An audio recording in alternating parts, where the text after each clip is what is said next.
తాకట్లో ఉన్న బంగారాన్ని విడిపించి ఆ రోజున మార్కెట్ ధర కట్టి మిగిలిన డబ్బును మీకు అందిస్తుంది కొమ్మూరి గోల్డ్.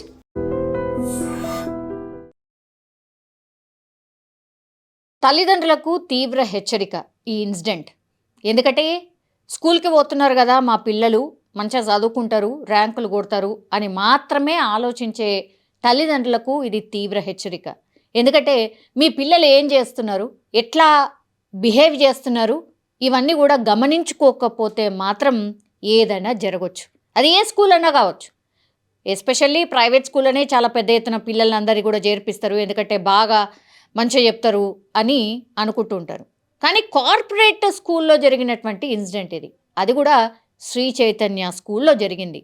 హైదరాబాద్ అన్నాజీగూడలో జరిగినటువంటి ఇన్సిడెంట్ అది.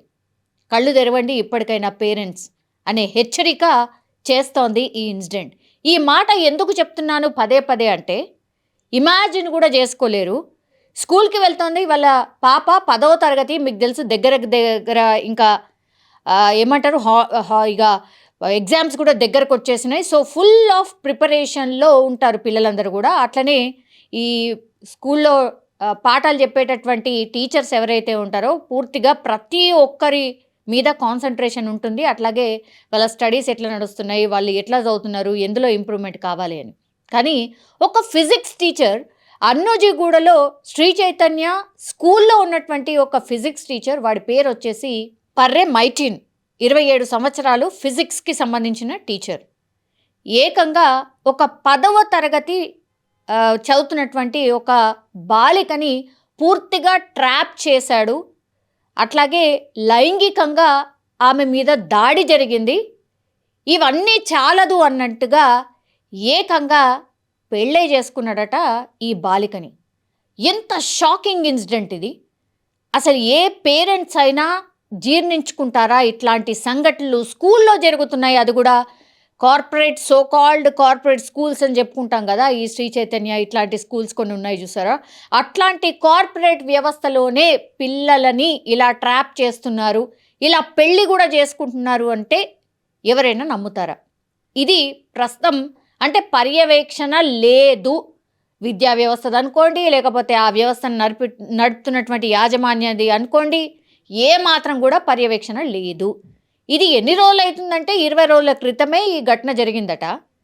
ఈ స్కూల్ ప్రిన్సిపాల్ దాకా ఈ విషయం ఎట్లా పోయింది అంటే, 20 రోజుల క్రితమే ఈ సంఘటన జరిగింది కాబట్టి, 20 రోజుల క్రితమే పెళ్లి చేసుకున్నాడు కాబట్టి కొంచెం ఈ బాలిక ఎవరైతే ఉన్నారో కొద్దిగా ప్రవర్తన మారినట్టుగా అనిపించిందట. ఇప్పుడు ఇంట్లో పోతుంది, వస్తున్నది, రోజు స్కూల్కి పోతుంది, వస్తుంది. కానీ ఇంట్లో ఆమె గత 20 రోజులుగా కొంచెం డిఫరెంట్గా బిహేవ్ చేయడం, తర్వాత మరి ఎట్లా బయటపడిందో తెలియదు కానీ పసుపు తాడు ఆమె మెడలో కనిపించిందట పేరెంట్స్కి. ఒక్కసారి అసలు ఆ పేరెంట్స్ మనం ఊహించుకుంటేనే ఎట్లనో అవుతుంది. పిల్ల మెడలో, 10వ తరగతి చదువుతున్న పిల్ల మెడలో పసుపు తాడు కనిపిస్తే వాళ్ళ పేరెంట్స్ యొక్క పరిస్థితి ఇమాజిన్ కూడా చేసుకోలేం. ఒక్కసారిగా పసుపు తాడు కనిపించిన తర్వాత ఇప్పుడు పిల్లల్ని గబుక్కునేమని అనడానికి కూడా లేదు. పాపం పేరెంట్స్ కూసోబెట్టి అసలు ఏంది, ఏం కథ, అసలు ఇది ఎక్కడికి వెళ్ళి వచ్చింది ఏంటి అని బాగా కూర్చోపెట్టి ఆమెని అడిగితే కానీ ఆ బాలిక చెప్పలేదట. ఇలా ఫిజిక్స్ టీచరే మ్యారేజ్ చేసుకున్నాడు నన్ను, ఇది ఎప్పుడు జరిగింది అని అంటే 20 రోజుల క్రితం జరిగింది, ఇదంతా కూడా చెప్పుకొచ్చారు. మరి ఇప్పుడు స్కూల్లో బాలిక టైమింగ్ ఏంది పేరెంట్స్కి తెలుసు. అట్లాగే స్కూల్ యాజమాన్యం ఇప్పుడు ఏం బుకాయిస్తుంది ఈ విషయం బయటకు వెళ్ళిన తర్వాత. పేరెంట్స్ పోయి పెద్ద ఎత్తున ఆందోళన చేసిరు. అసలు ఏంది ఇది, మీ స్కూల్లో ఏం జరుగుతుంది, అసలు మనుషులా లేకపోతే ఇంకోట, ఇక ఎట్లా తిడతారో మనకు అందరికీ తెలిసింది కదా. పోనీ ఏమైనా చెప్పుకోవడానికి కూడా లేదు, 10వ తరగతి చదువుతుంది బాలిక కూడా.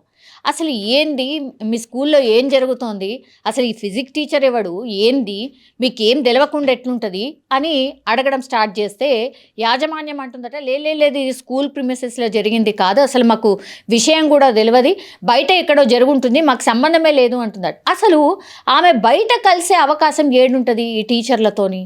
మొత్తం ఎక్కువ టైము పూర్తిగా స్కూల్లోనే ఉంటుంది. దాని తర్వాత ఇంటికే వెళ్ళిపోతుంది. ఇక వాళ్ళు ఎక్కడ కలిసే అవకాశం ఉంటుంది? ఇదంతా కూడా స్కూల్లోనే జరిగింది, అసలు మీరు ఏం చేస్తున్నారు అని నిలదీయడం స్టార్ట్ చేశారు. పోలీసులకు ఇన్ఫర్మేషన్ ఇచ్చిన తర్వాత పోలీసులు ఎంటర్ అయిపోయి ఏంది అసలు ఏం జరిగింది, మీ పర్యవేక్షణ ఏంది, మీ సీసీ కెమెరాలు ఏంది, మీ వ్యవస్థ ఏంది, అసలు వీళ్ళ మీద నిగ్రహణ ఏంది, ఇవన్నీ అడిగినప్పుడు అసలు ఫిజిక్స్ టీచర్ ఎవరు, అసలు ఆయన ఏడికెళ్ళి వచ్చిండు, ఆయన రిపోర్ట్ ఏంటి, ఆయన ఎట్లాంటి వాడు, ఇదంతా అసలు ఇన్ఫర్మేషన్ మీ దగ్గర ఉందా, అసలు ఈ మనిషి ఎవరు ఏంటి అనేది కనీసం తెలుసా మీకు అని అంటే ఏమున్నది? లేదు. ఫిజిక్స్ టీచర్ కావాలా మా స్కూల్కి, అంతే. ఆయన బాగానే చెప్తున్నాడు అనుకున్నాం, తీసుకున్నాము. ఇప్పుడు ఇట్లాంటి సబ్జెక్ట్స్కి కూడా అంత ఈజీగా దొరకరు కదా, ఏమున్నది తీసేసుకున్నారో అయిపోయి.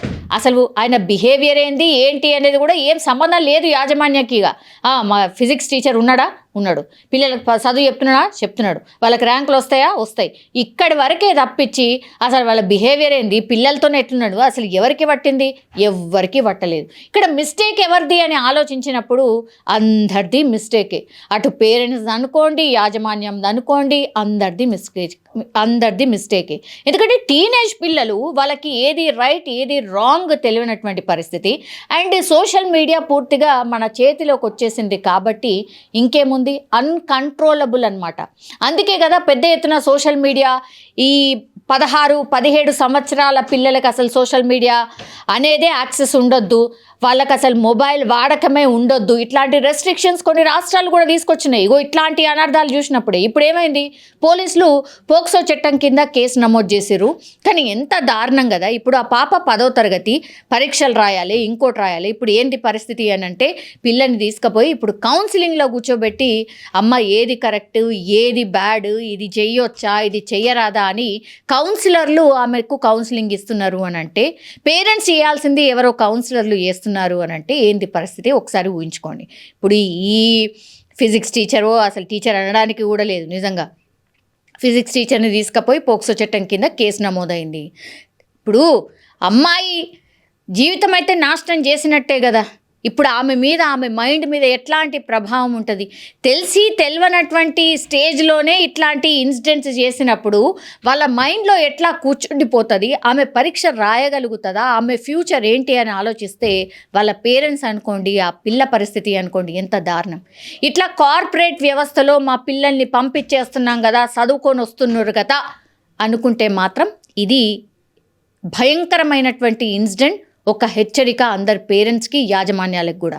ఇట్లాంటి యాజమాన్యాలకు సంబంధించి ఇట్లాంటి ఇన్సిడెంట్ జరగగానే పక్కాగా రద్దు చేసి పడేయాలి. వాళ్ళ ఈ లైసెన్స్ ఏవైతే ఉంటాయో ఏం చెప్తున్నట్టు పిల్లలకు గివ్వా చెప్పేది, దీనికోసం పంపిస్తుంది స్కూల్లోనే ఇట్లాంటి ఇన్సిడెంట్ జరిగిన తర్వాత పేరెంట్స్ ఏం చేయాలి? ఇక ఇంత దారుణం ఉంటే వ్యవస్థలు ఇక ఏమైపోవాలా? ప్రభుత్వాలు కానీ లేకపోతే యాజమాన్యాలు కానీ మొత్తం వ్యవస్థ మీదనే ఒక పెద్ద క్వశ్చన్ మార్క్ అనమాట.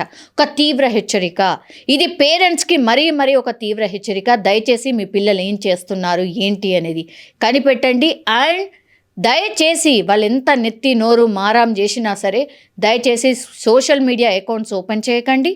దాని తర్వాత వాళ్ళకి ఫోన్లు ఎంత తగ్గిస్తే అంత మంచిది.